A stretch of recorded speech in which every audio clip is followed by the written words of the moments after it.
Hello everyone, my name is Nyla Ashley and I am a senior at North Carolina A&T State University, Aggie Pride. My concentration is pre-law, my major is liberal studies. Welcome to my podcast, Nobody Has It Together. This episode explores the hidden challenges that many college students face, including stress, burnout, self-doubt, and balancing multiple responsibilities. Through an honest conversation with my guests, we discuss how these experiences shape personal growth and resilience. Thank you for listening, and I hope you enjoyed this podcast. All right, let's get straight into it. Today, I'm joined by a special guest, Jakari Jones. Thank you for joining me. What's going on? Thank you for having me. I'm excited to be here. Before we jump into today's topic, can you tell everyone a little about yourself? All right, boom. My name is Jakari. I'm 20 years old. I currently go to the illustrious North Carolina Central University. I'm a nursing major. Some of my interests include sports. I like to walk in nature. I take up a lot of hobbies, actually swimming. I like food, things of that nature, Well, thank you for joining us today. So let's start with a simple question.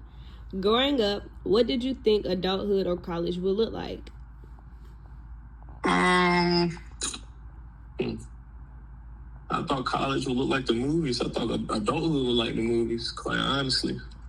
I thought it would look like me having everything together, me knowing for certain what career I wanted to choose. I switched my major 2 times, but never really got into the classes because I kind of knew nursing was for me. At one point, it was computer science and kinesiology. I wanted to be a physician at one point, but now I'm sticking to CRNA.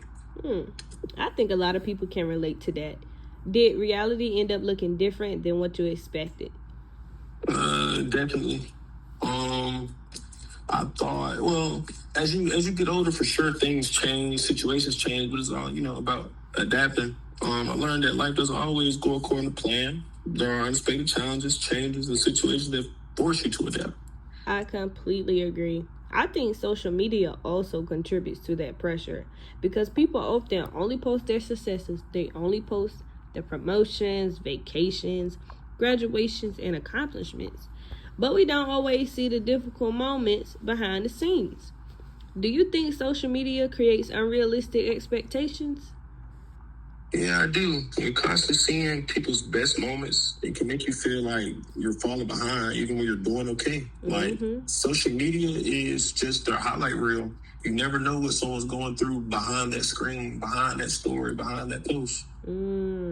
That's something I've experienced myself. There has been many times when I compared my journey to someone else's, especially going to the illustrious. It's so many paths, so many excellent students that sometimes when you only see the good things, you think, darn, why haven't I got my internship yet? Darn, I didn't get my email about chancellor's list. Or you see all these friends, they've stuck together since freshman year, and you don't even talk to them no more. But I always come back and remind myself that everyone has a different path. Have you ever struggled with comparing yourself to others? Absolutely. I think most people do at some point. It's easy to take a look at someone else's success and wonder why you're not there yet. For example, in social media, most of the people I follow are influencers. Or fashion influencers, things of that nature. And sometimes I think dang, when I'm gonna get that, when I'm gonna be able to drive this car, when I'm gonna be able to have this piece of clothing, when I'm gonna be able to drop this at this time and that time. But it's all about timing, God's timing at that. Amen. What helped you stop comparing yourself as much?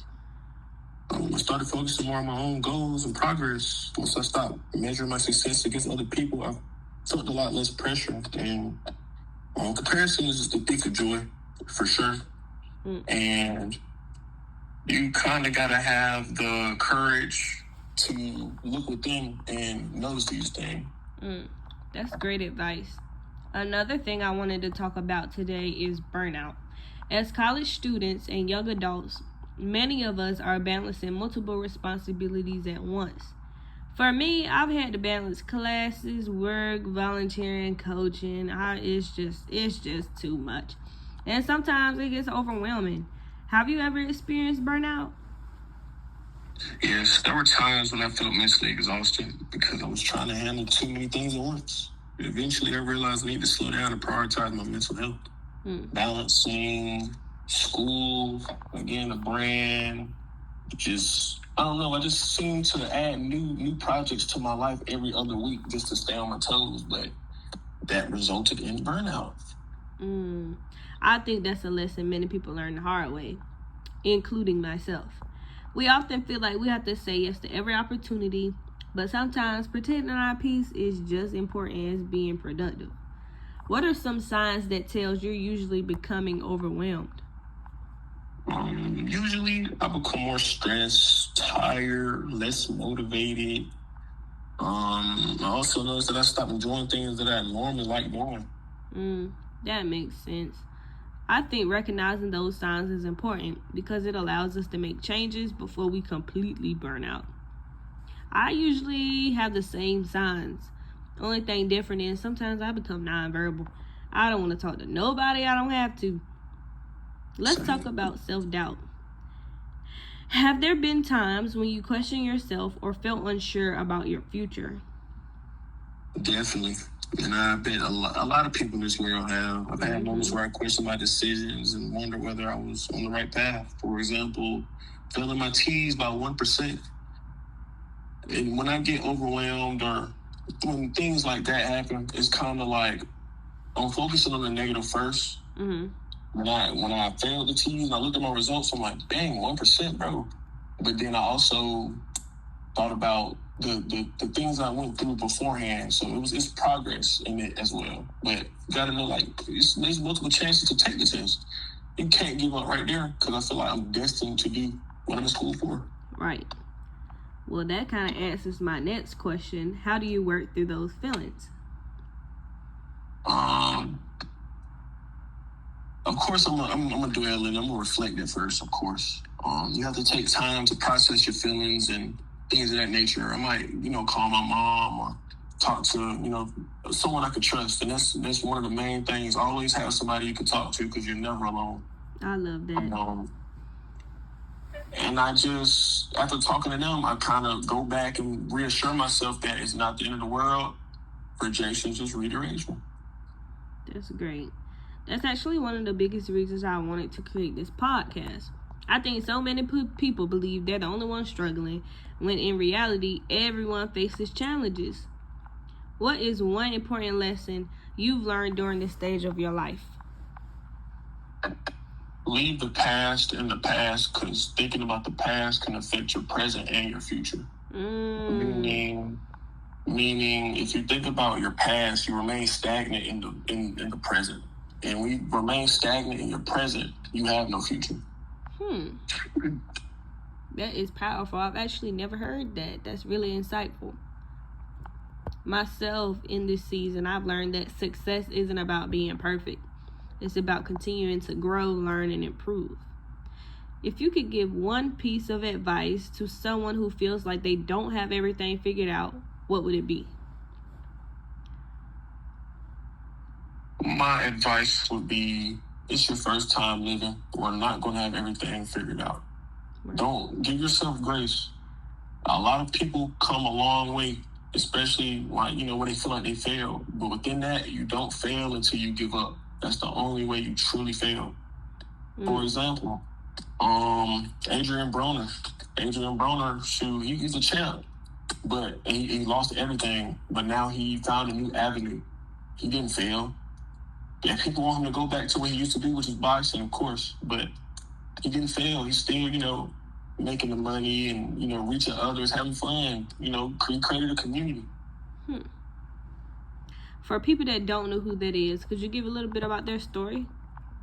Adrian Broner, he's a world champion in boxing. He lost everything. Do I remember how he lost everything? No, I do not. But he lost a couple million. But now he's on Twitch. He's, in the social media space, and he's doing well. Of course, he faces some challenges still, but he's still Adrian Broner. Everybody still loves him as he is. That's amazing. Before we wrap up, I want to share one thing I've learned. Some of my biggest moments of growth came during times when I felt uncertain. Looking back, those difficult moments helped shape who I am today. The truth is, and I want anybody listening to please hear me, nobody has everything figured out. We are all learning, growing, making mistakes, and trying our best. Thank you so much for joining me today. Eagle Pride Amplified. Oh no, this is the Aggie Pride show right here. Thank you to everyone listening to Nobody Has It Together. I hope today's conversation reminds you that you don't have to be perfect and you don't have to have all the answers. Keep learning, keep growing, and most importantly, give yourself grace. Until next time, thanks for listening.